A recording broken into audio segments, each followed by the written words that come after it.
திருச்சிற்றம்பலம். சைவத்தின் மேல் சமயம் வேறு இல்லை, அதில் சார் சிவமாம் தெய்வத்தின் மேல் தெய்வம் இல்லனும் நான்மறை செம்பொருள் வாய்மை வைத்த சீர்திரு தேவாரமும் திருவாசகமும் உய்வை தரச் செய்த நால்வர் பொற்றாழியம் எம் உயிர் துணையே.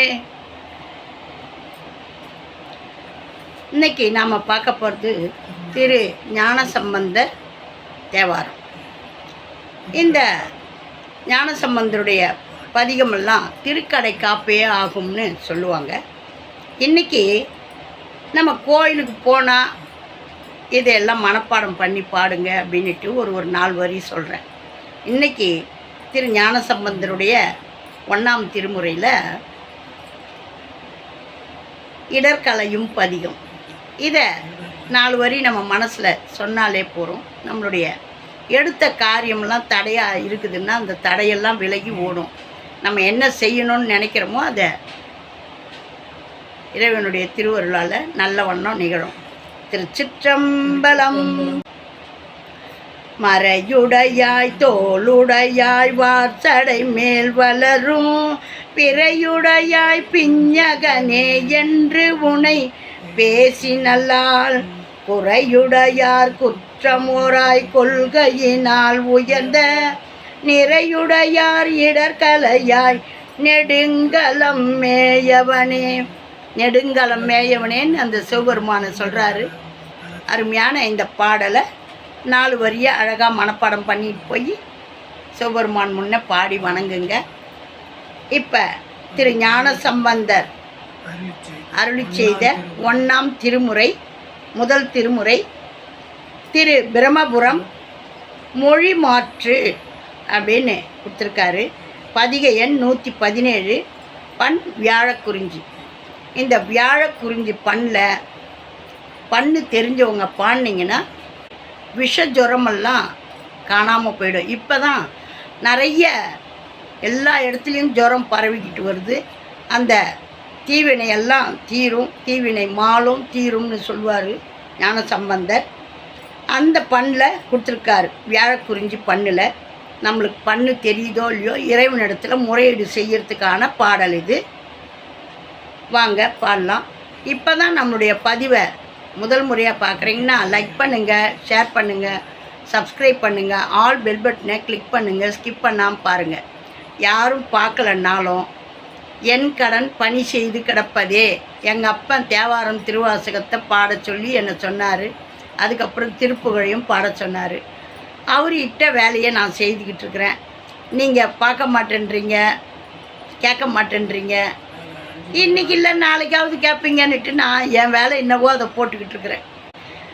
ஆகையினால் இன்றைக்கி வாங்க நம்ம இந்த பாடலை பதிகத்தை பாடுவோம். திருச்சிற்றம்பலம். இதையெல்லாம் தெரிஞ்சவங்க வந்து பார்த்து குறை கூற வேணாம்.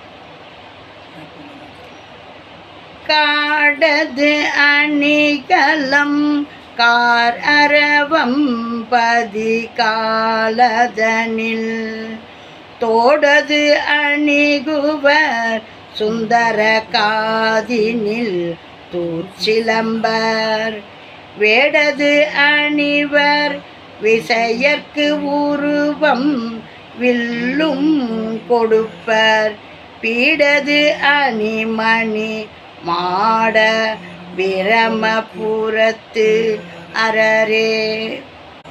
கற்றை சடையது கங்கணம் முன் கையில் திங்கள் கங்கை பற்றித்து முப்புறம் பார்ப்படைத்தோன் தலை சுட்டது பண்டு எற்றித்து பாம்பை அணிந்தது கூற்றை எழில் விளங்கும் வெற்றி சிலை மதில் வேணுபுரத்து எங்கள் வேதியரே. கூவிலம் கையது பேரிச்சடை முடி கூட்டத்தது தூவிலங்கும் பொடி பூண்டது பூசிற்று துத்தினாகம் ஏ விளங்கும் நூதல் ஆணையும் பாகம் உரித்தனரின் கோயிலஞ்சோலை புகழியுள் மேவிய புண்ணியரே. எவ்வளோ ஒரு அழகான பதிகம் பாடியிருக்கார் பார்த்தீங்களா? காடது அணிகலம் கார் அரவம் பதிகால் அதனில் தோடது அணிகுவர் சுந்தர காதினில் தூச்சிலம்பர். சிவபெருமான புகழ்றார். காடே அவருக்கு எல்லாமே அமைஞ்சிடுச்சு. அறம் பாம்பை அணிஞ்சிக்கிட்டு இருக்கிறாரு. அவருடைய தோடு காதில் அழகாக அந்த குண்டலத்தை அணிஞ்சிக்கிட்டு இருக்காரு. சிலம்பர் காலில் சிலம்பு அணிஞ்சிக்கிட்டு இருக்காரு. வேடது அணிவர் விசையர்க்கு உருவம் வில்லும் கொடுப்பர். அந்த அர்ஜுனனுக்கு பாசுபதாஸ்திரம் கொடுத்தாரு, அவன் தவம் இருந்ததுக்கு. அதை அழகாக சொல்கிறார். வேடது அணிவர், இவர் வேடம் வேஷம் போட்டு போய் அவனுக்கு காட்சி கொடுத்தார், அர்ஜுனனுக்கு காட்சி கொடுத்தார். அதை அழகாக சொல்கிறாரு. உருவம் வில்லும் கொடுப்பர் பீடது அணிமணி மாட பிரம்மபுரத்து அரரே. அந்த சீர்காழி தலத்தை அழகாக சொல்கிறார் பாருங்க. நம்ம ஞானசம்பந்தர் பிறந்த ஊர் அது. அப்பா ஊழி காலத்தில் அம்மாவும் அப்பாவும் படகுல வந்தாங்களாம். எங்கேயாவது தங்க இடம் இருக்குமா, எல்லாம் அழிச்சு நிறவிட்டோமே, எல்லாம் தண்ணியாக இருக்குதே, மறுபடியும் நம்ம படைப்பு தொழிலை எங்கேருந்து தொடங்கலாம் அப்படின்னு பார்த்துன்னு வந்தாங்களாம். அந்த சீர்காழி அப்படியே தெப்பம் மாதிரி நின்றுதான். இதுதான் நம்ம தங்கிறதுக்கான இடம். அவங்க முடிவு பண்ணி தான் வராங்க, அதை நம்மளுக்கு அழகாக சொல்கிறாங்க. அந்த மாதிரி அந்த ஊர் அமைப்பு அப்படி. அந்த அழகான ஊரில் நம்ம திரு ஞான சம்பந்தர் பிறந்தார். அப்படி ஒரு அழகான அந்த படித்துறையில் நாங்களும் உட்காந்து அந்த கோபுரத்தை பார்த்தோம்னா அம்மை அப்பன்னு அப்படியே இடப வாகனத்தில் அழகாக உட்காந்துருப்பாங்க. அழகாக இருக்கும் காட்சி. அந்த குளத்துலையும் இப்படி உட்காந்தாலே அந்த குளத்தில் அவங்க அப்பா குளிக்கிறது தெரியும். அந்த மாதிரி நாம் உட்காந்துக்கின்னு பார்த்தோம்னா அந்த குளக்கரை உள்ள தண்ணி வரையும் நல்லா தெரியுது. அப்படி ஒரு அருமையான கோயில். நல்ல உள்ள அழகாக அப்படி தீபம் போட்டு அப்படி ஒரு அருமையாக வச்சுருக்குறாங்க. அப்படி ஒரு அருமையான தலம். யாருக்கெல்லாம் வாய்க்குதோ போய் பாருங்கள். கற்றை சடையது கங்கணம் முன் கையில் திங்கள் கங்கை. என்ன வச்சுட்ருக்கார் பாருங்க. கமலஹாசன் தான் ஒரு படத்தில் சொல்லுவார், நான் சும்மா உக்காந்துன்னுக்கிறேன், தண்ணி அமைக்கி கங்கையை வர வைக்கணும், இந்த பாம்பை நழுவு போவாத பிடிக்கணும், இந்த பிறையை வேற வச்சுக்கின்னு ஆடாமல் வச்சுங்க. அந்த மாதிரி நாம் செய்யறதுக்கு சிரமப்படுவோம். அவர் படைச்சவர் எவ்வளோ தொந்தரவுகளாக அவர் மேலே வச்சிட்ருக்கார் பாருங்கள். எங்கன்னா நிம்மதியாக இருக்கார் அவர் படைச்சார். கடவுளுக்கே நிம்மதினா கிலோ இன்னா விலைன்ற அளவுக்கு ஆயிடுச்சு. எங்கன்னா சிவனே சிவனேன்னு இல்லையே. கற்றை சடையது கங்கணம் முன் கையில் திங்கள் கங்கை பற்றித்து முப்புறம் பார் படைத்தோன் தலை சுட்டது பண்டு எற்றித்து பாம்பை அணிந்தது கூற்றை எழில் விளங்கும் வெற்றி சிலைமதில் வேணுபுரத்து எங்கள் வேதியரே. பாருங்க, பிரம்மபுரத்துன்னாரு, இங்கே வேணுபுரத்துன்றாரு. அவருடைய ஊர் பேர் இப்போ ரெண்டாவது பேர் இது. அந்த மாதிரி அவருடைய ஊரை சமணர்கள் உன் ஊர் என்னான்னு கேட்டதுக்கு 12 ஊர் 13 ஊரை சொன்னாராம். என்னடா இது உன் ஊர் பேர் கேட்டதுக்கு இத்தனை பேரை சொல்கிறானேன்னுட்டு பயந்துட்டாங்களாம். அப்போ எங்கள் அப்பா என்ன திருப்புகழ் பாடுமான்னாரு. திருப்புகழ் நான் தான் தேவாரம் திருவாசகம் பாடிங்கிறேன், என்ன திருப்புகழ் பாடுன்றப்ப எனக்கு திருப்புகழ் தெரியாது என்ன. அப்புறம் திருப்புகழை பாடின பிறகு தான் அருணகிரிநாதர் அழுத்தந்திருத்தமாக சொல்கிறார், ஞான சம்பந்தராக வந்தது வேறு யாரும் இல்லை, முருகப்பெருமான் தான் அப்படின்ட்டு சொல்கிறார். அப்போ தான் எனக்கு தெரிஞ்சுது, ஓ நம்ம ஞான சம்பந்தர் பதிகத்தை விரும்பி படிக்கிறதுனால ஒன்றுடன் ஒன்று தொடர்பு பாருங்கள். 1 தொட்டால் 9 உள்ளே இருந்து வரும். அதுதான் அந்த ஆன்மீகத்தில் நம்ம நாட்டத்தோடு இருக்கணும். இல்லைன்னா நம்மளுடைய மனம் கெட்டு சீரழியத்துக்கு 1 நிமிஷம் ஆகாது. இதெல்லாம் பார்க்க மாட்டேன்றாங்க. ஏன்? சாமி மேலே பயம், நம்மளை பிடிச்சிக்குவாரோன்னு. தீய எண்ணத்தோடு அலையிறவங்க எப்படி நல்லதெல்லாம் பார்ப்பாங்க? நல்லதை பார்த்தா திருந்திடுவாங்க. ஆகையினால அதுக்கு பயந்து ஓடுறாங்க, இதெல்லாம் பார்க்கக்கூடாது அப்படின்ட்டு. இதெல்லாம் நாம் பார்க்கணும், நம்ம படிக்கணும். நாம் முன்னோர்கள் சென்ற பாதையில் நம்ம போனால் தான் நம்மளுக்கு சிரமம் இல்லாமல் இருக்கும். இப்போ நம்ம அம்மா அப்பா என்ன பண்ணாங்க, அவங்க எப்படிலாம் வாழ்ந்தாங்கன்ற வழிமுறையை பார்த்து தான் பிள்ளைங்க போகும். நாம் போகிற பாதையை பார்த்து தான் நம்ம சந்ததிகள் வரும். ஆகையினால இந்த அருமையான பதிகங்களை கொடுத்துருக்குறாங்க. இதையெல்லாம் பாடி பணிஞ்சு, எனக்கு பாடுறதுக்கெல்லாம் நேரம் இல்லை, கேட்டு இறைவனுடைய திருவருளை சிந்திக்கிற அந்த நேரம் உங்களுடைய புண்ணிய டெபாசிட்டில் பதிவாகும். இதெல்லாம் போகிற காலத்துக்கும் வாழற காலத்துக்கும் நம்மளுக்கு நன்மையை தரக்கூடியது. ஆகையினால அனைவரும் தேவாரம், திருவாசகம், 12 திருமுறைகள் இதையெல்லாம் ஒரு சில நேரம் ஒதுக்கி படிங்க. மற்ற மதத்துக்காரங்கள்லாம் கட்டாயத்தின் பேரில் படித்து தான் ஆகணும், கேட்டு தான் ஆகணும்னு வைக்கிறாங்க. இந்து சமயத்தில், சைவ சமயத்தில் மட்டும்தான் நம்மளுக்கு அப்படி ஒரு சுதந்திரத்தை கொடுத்துருக்குறாங்க. நீ உழைப்புலையே இருக்கிறியா, உன்னை நான் சிவபெருமான் சொல்கிறார், நீ உழைச்சி நிறுடா, உனக்கு நான் நன்மை செய்கிறேன். அப்படிப்பட்ட நம்ம இறைவனை நாம் கண்டுக்காமல் இருக்கிறது நம்மளுடைய தவறு. மென்மேலும் இந்த தவறை செய்யாமல் இறைவனை நாம் சிந்தித்து செயல்படணும். ஏன்னா படைச்சவன் நான் உழைக்கிறேன், நான் கஞ்சி குடிக்கிறேன் அப்படின்னு சொல்லலாம். அந்த உழைக்கிறதுக்கான கை கால் தெம்பையும் சக்தியையும் கொடுக்கக்கூடியவன் நம்ம இறைவன் தான். நீ நினைக்கலன்றதுக்காக அவர் உன்னை பார்க்காம இல்லை, இன்னும் நீ பார்த்தினா பன்மடங்கு கொடுப்பார்.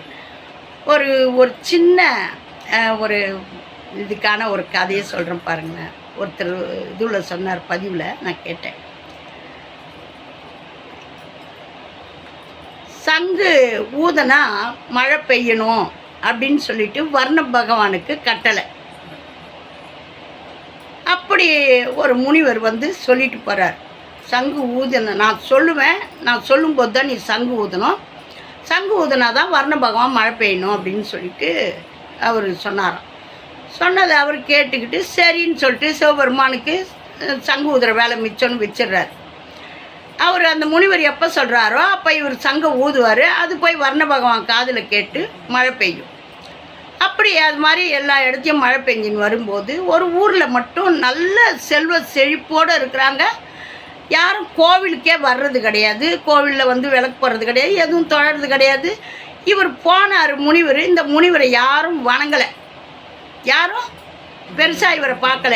ஏன்னா அவங்க உழைப்பை பிரதானமாக நினைக்கிறாங்க. உழைப்பு தான் நம்மளுக்கு அப்படின்னு சொல்லிட்டு உழைப்பையே நினச்சிக்கிட்டு இருக்காங்க. அப்போ இவருக்கு கடுமையான கோபம் வந்துடுச்சு. நாம் வந்திருக்கிறோம், நம்மளை என்னான்னு கூட கேட்காம இவனுங்கெல்லாம் இப்படி இருக்கிறானுங்களே, இந்த செழிப்பு இருக்கிறதுனால தானே தெய்வத்தை நினைக்க மாட்டேறானுங்க. முதல்ல இந்த ஊருக்கு மழையே பெய்யக்கூடாது அப்படின்னு சொல்லிட்டு சிவபெருமான் கிட்ட இவர் சொல்லிடுறார். சொன்ன உடனே சிவபெருமான் சங்கு தூக்கி வச்சிடறார். இந்த ஊரில் மழை பெய்யக்கூடாதுன்னு சொல்லிட்டாங்களேன்னு சொல்லிட்டு எங்கே பார்த்தாலும் வறட்சி ஆயிடுச்சு, மழைன்றதே கிடையாது. அப்படி இருந்தோம் ஒரு உழவன் என்ன பண்ணுறான், அந்த ஊருக்கு போய் பார்க்குறாரு, இப்போ எப்படி இருக்கிறாங்க பார்க்கலான்னு போய் பார்த்தா எல்லாரும் கஷ்டத்தில் ரொம்ப மடிஞ்சு போய் கிடக்குறாங்க. ஆனால் ஒருத்த மட்டும் விடாமல் இந்த ஏர் உழுதுகிட்டே இருந்தானா. யோ அறிவில்லை உனக்கு, மழை இல்லாமல் காஞ்சி போய் கிடக்குது, சும்மா தினம் வந்து ஏர் உழுதுங்கிறிய, மழை பெஞ்சாதானே பயிரிடுவேன் அப்படின்னு கேட்டாரான். யோ ஒரு நாளைக்கு மறுநாள் செய்யாமல் இருந்தால் செய்கிற வேலை மறந்து போயிடும். மழை பெய்யலன்னா என் வேலையை நான் செய்துன்னுக்கிறேன், மழை பெஞ்சா போயிட்டோம், வேப்பனம் போட்டோம், நான் என் வேலையை மறந்துடக்கூடாதுன்னு நான் என் வேலையை செய்துன்னுக்கிறேன்னா சிவபெருமானுக்கு சுருக்குன்னுச்சான். அப்போ வந்து இந்த மாதிரி வந்து சொன்னாரான் நாரதர், ஏங்க நீங்கள் மழை பெய்ய மாட்டேன்றீங்க, அங்கே ஒருத்தன் என்ன பண்ணுறான், செய்த வேலை மறந்துடுமா. இந்த முனிவர் வந்து சொல்லலை, நாரதர் வந்து கிளம்புட்றாரு, செய்கிற வேலை மறந்துடுமாம்பா, அவன் செய்துக்கிட்டே இருக்கிறான். ஐயோ செய்த வேலை மறந்துடுமா, அப்போ நான் எடுசங்க ஊது அன்ட்டு ஊதுனாரான். சரியான மழை பெஞ்சு வெள்ளம் பிறண்டு தான். இதில் யார் ஜெயிச்சது? உழைப்பு உழைப்பு உழைப்பு. அதில் இறைவனை காணலாம். இறைவன் கொஞ்ச நேரம் தாமதிச்சிருந்தாலும் அவருக்கு தெரியாதா? இதை வந்து அவர் சொல்ல தான் தாமசனையும் எடுத்து ஊதிட்டார். ஏன்னா உழைக்கிறவங்களுக்கு என்றைக்கும் கஷ்டமே கிடையாது. உழைப்பில் இறைவன் எப்போதும் பக்கத்தில் இருக்கார். அந்த மாதிரி நம்ம 1000 வேலைகள் செய்தாலும் 1000 இதுவும் செய்தாலும் இறைவனை சிந்திக்கவும் நினைக்கவும் நம்மளுக்கு தடையே கிடையாது. அதுன்னா தனியாக ஒரு நேரம் உட்காந்து நினைக்கணுமான்னா இந்த மனசில் எந்நேரமும் நினச்சிக்கிட்டு இருக்கணும். அதனால தான் திருநாவுக்கரசர் அருமையாக சொன்னார், இந்த உடம்பு தான் கோயில், இந்த உடம்புக்குள்ளே இருக்கிற அந்த மனம்தான் லிங்கம் அப்படின்ட்டு. நீங்கள் இந்த உடம்பையே சிவபெருமானை நினச்சிக்கிட்டு இருந்தீங்கன்னா காயமே கோயிலாக, கடிமனம் அடிமையாக, வாய்மையே தூய்மையாக, மனம் மணி லிங்கமாக, நேயமே நெய்யும் பாலும் நிறையவே ஊற்றி நீங்கள் ஈசனுக்கு பூசை பண்ணுங்க அப்படின்ட்டு எளிமையாக சொல்லியிருப்பார். ஆகையினால இறைவனை வழிபட தவறாதீங்க. தவறாமல் நம்மளை படைத்த கடவுளுக்கு நன்றி சொல்கிறது நம்மளுடைய கடமை.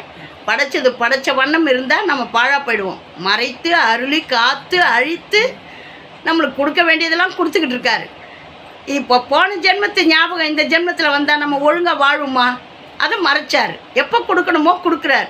இதுக்கெல்லாம் நம்ம இறைவனுக்கு நன்றி சொல்லணும். ஓம் நமச்சிவாயம். நல்லதே நடக்கும். எங்கும் இறை அருள் பெருகட்டும். திருச்சிற்றம்பலம். லைக் பண்ணுங்கள், ஷேர் பண்ணுங்கள், சப்ஸ்கிரைப் பண்ணுங்கள், ஆல் பெல் பட்டனை கிளிக் பண்ணுங்கள், ஸ்கிப் பண்ணாமல் பாருங்கள். ஞான சம்பந்தர் திருவடிகளே போற்றி போற்றி.